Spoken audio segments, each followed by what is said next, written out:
హైదరాబాద్లోని గాంధీ భవన్లో TPCC SC విభాగం ఆధ్వర్యంలో మాజీ ఉప ప్రధాని బాబు జగ్జీవన్ రామ్ వర్ధంతి సభను ఘనంగా నిర్వహించారు.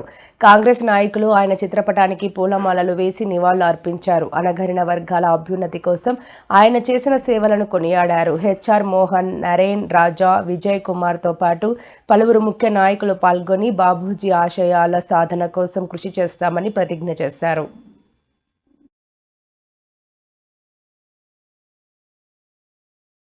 बाबू जगजीवन राम जोहार जगजीवन राम जोहार जोहार जोहार बाबू जगजीवन राम जोहार जोहार जोहार बाबू जगजीवन राम जोहार जोहार जोहार बाबू जगजीवन राम जोहार जोहार సాధిద్దాం మానిల ఆశయాలను సాధిద్దాం మానిల ఆశయాలను ఈరోజు ఒక మహనీయుడు అట్టడుగు వర్గాల నుండి వచ్చి దేశ ఉప ప్రధానిగా ఎదిగినటువంటి గొప్ప వ్యక్తి, మహనీయుడు, దళిత రత్నం మన ఈరోజు ఉన్నటువంటి బాబు జగ్జీవన్ రామ్ గారి వర్ధంతి కార్యక్రమానికి కాంగ్రెస్ పార్టీ ఎస్సీసీఎల్ డిపార్ట్మెంట్ ఆధ్వర్యంలో ఇక్కడ వారికి ఘన నివాళులు అర్పించడానికి రావడం జరిగింది.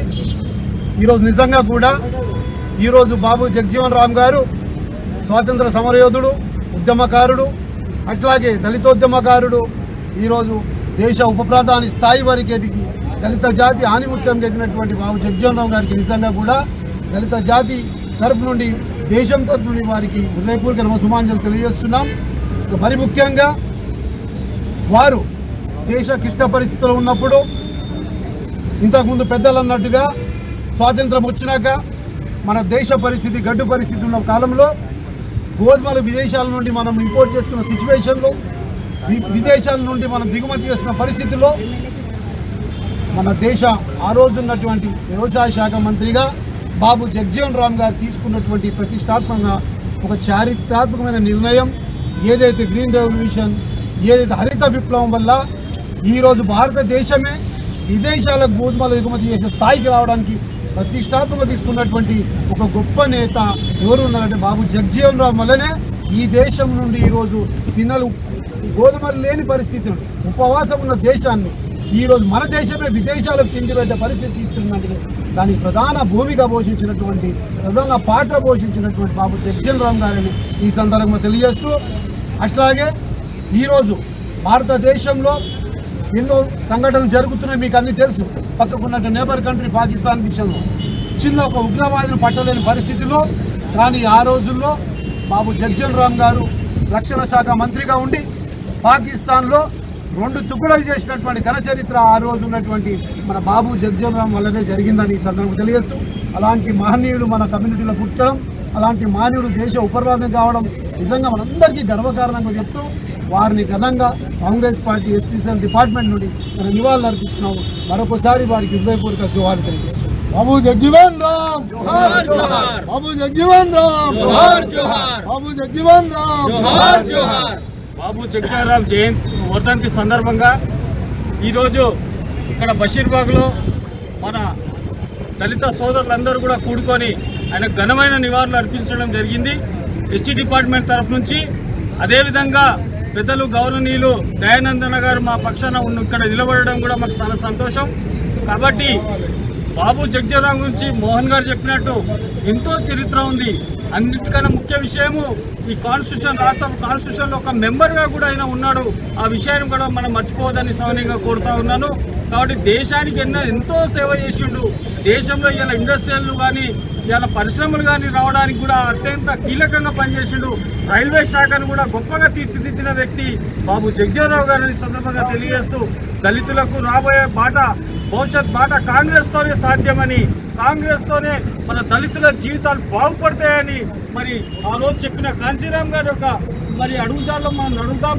అదేవిధంగా కాంచీరామ్ గారు చెప్పిన ఏ విధానం అవుతుందో అంబేద్కర్ను, అదేవిధంగా జగ్జీవన్ రామ్ గారిని ఆదర్శంగా తీసుకొని ముందుకు నడిపిస్తూ ఉన్నారు. కాబట్టి తప్పకుండా మనం కూడా, మన అందరం కూడా మన యొక్క బాటలో, ఆయన బాటలో నడుస్తూ మన ఈ దళిత జాతులందరినీ కూడా మనము బంగారు భవిష్యత్తుగా తీర్చిదిద్దడానికి కాంగ్రెస్ పార్టీగా కృషి చేస్తామని తెలియజేస్తూ సెలవిస్తున్నాం.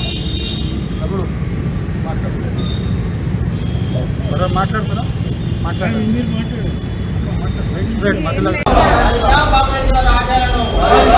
భారతదేశం గర్వించదగ్గ నేతల్లో భారతరత్న స్వర్గీయ ఉప ప్రధానమంత్రి భోజన దిగ్గజం బాబు జగ్జీవన్ రామ్ ఒకరని తెలంగాణ రాష్ట్ర కాంగ్రెస్ కమిటీ అధికార ప్రతినిధి హెచ్ఆర్ మోహన్ అభివర్ణించారు. జగ్జీవన్ రామ్ వర్ధంతి సందర్భంగా గాంధీ భవన్లో జరిగిన కార్యక్రమంలో ఆయన మాట్లాడారు. ప్రత్యేకించి బహుజన జాతికి ముఖ్యంగా భారతదేశ జాతికి కూడా జగ్జీవన్ రామ్ చేసిన సేవలు మరుపు రానివని చిరస్మరణీయమని కూడా ఆయన స్పష్టం చేయడం జరిగింది. బీహార్లోని ససారం లోక్సభ నియోజకవర్గం నుంచి వరుసగా 7 సార్లు ఎంపీగా గెలవడే కాకుండా కేంద్ర మంత్రిగా, అదేవిధంగా పార్లమెంటు సభ్యుడిగా, భారతదేశ ఉప ప్రధానమంత్రిగా, ఒక దళిత దిగ్గజంగా కూడా అనేక మైలురాళ్లను ఆటుపోర్లో ఎదుర్కొని నిలిచిన దీశాలు కూడా బాబు జగ్జీవన్ రామ్ అనడంలో సందేహం లేదని కూడా హెచ్ఆర్ మోహన్ అయితే స్పష్టం చేయడం జరిగింది. మారుతున్న సమాజ క్రమంలో కూడా భారతదేశానికి స్వాతంత్రం సిద్ధించిన అనంతరం కూడా దళిత బహుజన వర్గాలు కూడా ఇంకా అనేక ఇబ్బందులు, అటు విద్యాపరంగా, రాజకీయ పరంగా, ఉపాధి పరంగా కూడా ఇబ్బందులు ఎదుర్కొంటున్న పరిస్థితిని కూడా ఈ సందర్భంగా ఆయన వివరించారు. బాబు జగ్జీవన్ రామ్ ఆశయాల సాధన కోసం ప్రతి ఒక్కరూ కృషి చేయాలని, వారి ఆశయాల సాధనే మన ముందున్న తక్షణ కర్తవ్యమని కూడా హెచ్ఆర్ మోహన్ అయితే తెలియజేయడం జరిగింది. సమీప భవిష్యత్తులో కూడా అదే స్ఫూర్తితో ప్రతి ఒక్కరు కూడా అన్ని విద్య, ఉపాధి, ఉద్యోగ, రాజకీయ రంగాల్లో కూడా అనేక విజయాలు సాధించాల్సిన అవసరం ఎంతైనా ఉందని ఆయన చెప్పారు. ఈ నేపథ్యంలోనే బాబు జగ్జీవన్ రామ్ స్ఫూర్తితోనే భారతదేశంలో దళితులకు అనేక విధంగా వివిధ పథకాలు, అటు అభివృద్ధి పథకాలు కావచ్చు, ఇటు సంక్షేమ పథకాలు కూడా అమల్లోకి వచ్చిన విషయాన్ని కూడా ఆయన గుర్తు చేశారు. ఒక పేద కుటుంబంలో జన్మించిన బాబు జగ్జీవన్ రామ్ భారతదేశంలో సుదీర్ఘకాలం పాటు రాజకీయాలు ఉండడమే కాకుండా వివిధ ఉన్నతమైన హోదాల్లో ఉండి కూడా బడుగు బలైన వర్గాల కోసం నిరంతరం పరితపించేవారని కూడా ఆయన చెప్పారు. మరోవైపు బాబు జగ్జీవన్ రామ్ కుమార్తె మీరా కుమార్ కూడా జగ్జీవన్ రామ్ వారసురాలుగా కూడా మంచి పేరు తెచ్చుకున్నారని కూడా హెచ్ఆర్ మోహన్ తెలియజేశారు. ప్రత్యేకించి లోక్సభ స్పీకర్గా, ఎంపీగా కూడా మీరా కుమార్ పనిచేశారని, అదేవిధంగా మీరా కుమార్ లోక్సభ స్పీకర్గా ఉన్న సమయంలోనే ఇక్కడ తెలంగాణ రాష్ట్రం ఆవిర్భవించింది అనే విషయాన్ని కూడా ఈ సందర్భంగా హెచ్ఆర్ మోహన్ గుర్తు చేశారు.